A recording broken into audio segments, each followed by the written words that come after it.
I grew up in Canada, and they used to talk about all their welfare programs, right? And I was going, hold on a second, let's change one thing. You have to defend yourself from North Korea tomorrow. Go! Oh, shit, eh?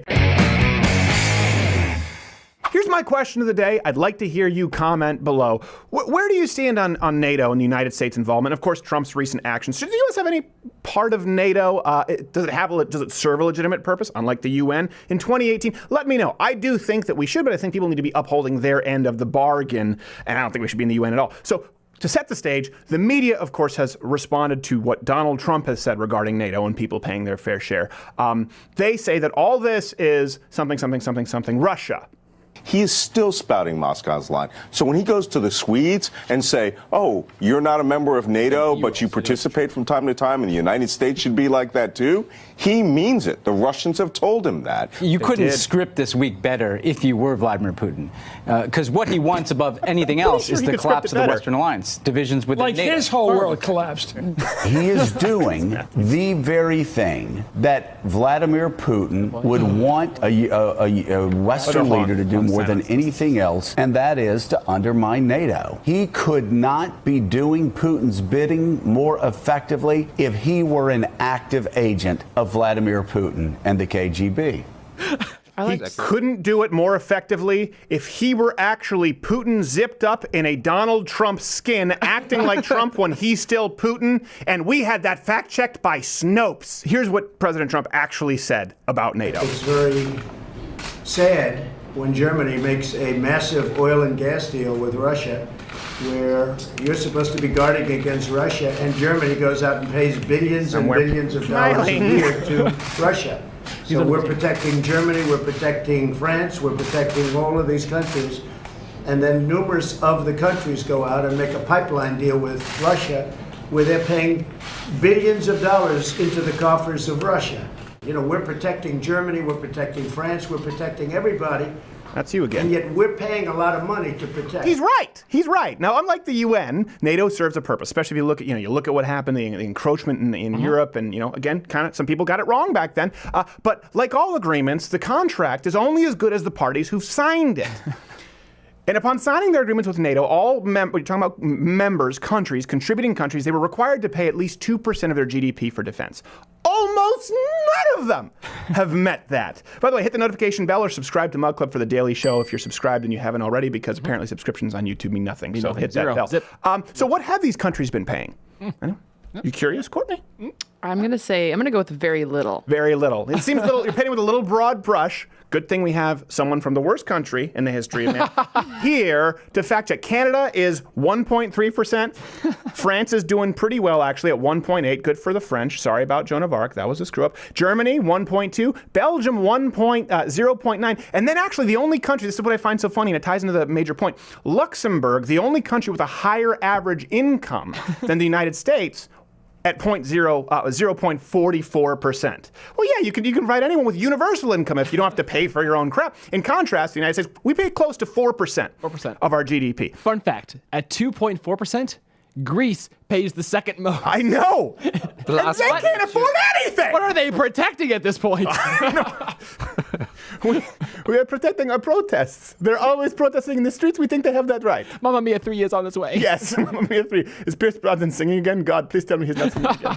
But there is a tax credit for Mamma Mia 3. You don't understand. So this, by the way, is all after. This is after they've upped their spending under pressure from Trump. So it was worse before. So why have they been paying so little?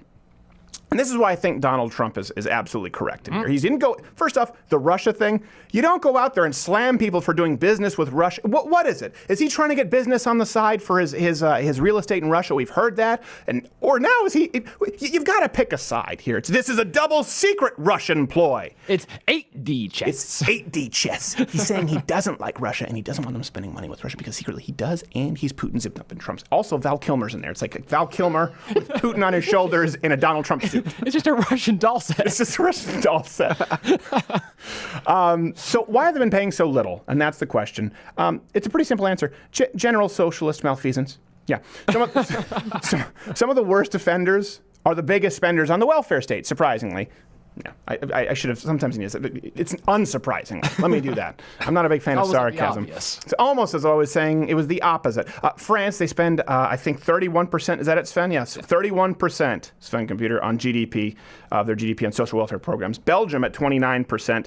Germany at 25%. And this is what always... Where do you get the cash? Where do you get the cash flow? It's like that kid who lives... You're like, how do you have so much cash all the time? I don't pay for anything. Here, give you an analogy, and this is the problem with NATO, and I actually think it's morally reprehensible. I grew up in Canada, and they used to talk about all their welfare programs, right? And I was going, hold on a second, let's change one thing. You have to defend yourself from North Korea tomorrow. Go! Oh, shit, eh? So it's like saying, these people in Europe or Canada, I have the nicest house in the block.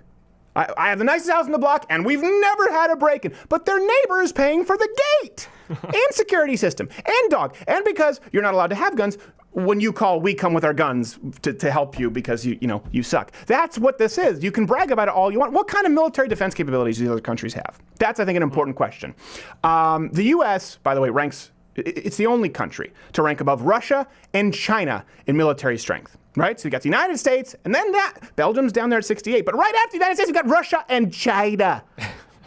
We're the only nation that even come close to Russia in terms of nuclear power. By the way, we're not the people advocating disarmament. Another thing that probably grinds Putin's gears. Well, you've been telling me some things about Germany, too, with their military. Yeah, the German military is a total basket case, BP. Like, more than 10%, almost like 15% of the pilots, helicopter pilots, lost their license last year and had to regain it through training because they don't have the equipment to keep them trained. They have uniforms for pregnant women, like combat uniforms for pregnant women. They had to give back ships to the. Are these stretchy uniform? Maternity uniform? Yeah, they stretch, which is great news for obese. Which is great news for obese soldiers too, right? Do you know the reason that we went to war for a long time? Yeah. Resources and protecting the women and children. We're literally using our resources to create an outfit to send out a woman with child. 2 are better than 1. And also the numbers that between like 4 and 10 of the fighter jets that we have, the Eurofighter jets, are ready for combat out of 128. Yeah, wow. So that's great. A far cry from when Hitler was placing orders for airplanes that were war ready, claiming that they were for civilians. And people were like, this looks about right. Bring on World War III. It'll be a fun afternoon. Yes, it'll be a fun afternoon. So can you blame these countries for... I don't blame you. I don't blame your country or my silly homeland of Canada for mooching. It's like a 30-year-old living in the basement of his parents and then suing said parents when they ask him to get a job. And what I was just, It's not his fault. He's confused now, just like everyone else in NATO. It is immoral. It is a social issue. The theft that's occurring with NATO is a moral issue. To live high on the hog while others are burdened, specifically, not others, the United States is burdened with the task of ensuring your life and limb. Disarmament. I heard this as a kid, too. We just had teachers saying, well, disarmament, as though it's a valid theory. As though it's at all a valid theory in the real world. Okay, let's do this. Follow it down the trail exercise. It doesn't even take that long. Take the United States away, right? You're left with Russia, China. That's it. Give it a few decades. Maybe some oil-rich Muslim countries will be coming down the pipeline, and they're going to take over the rest of the world. If we take away our ability to protect the non-violent people of planet Earth, if we remove the United States' ability to do that, what happens? We're at their mercy. Doesn't matter how much you sing. All we are saying.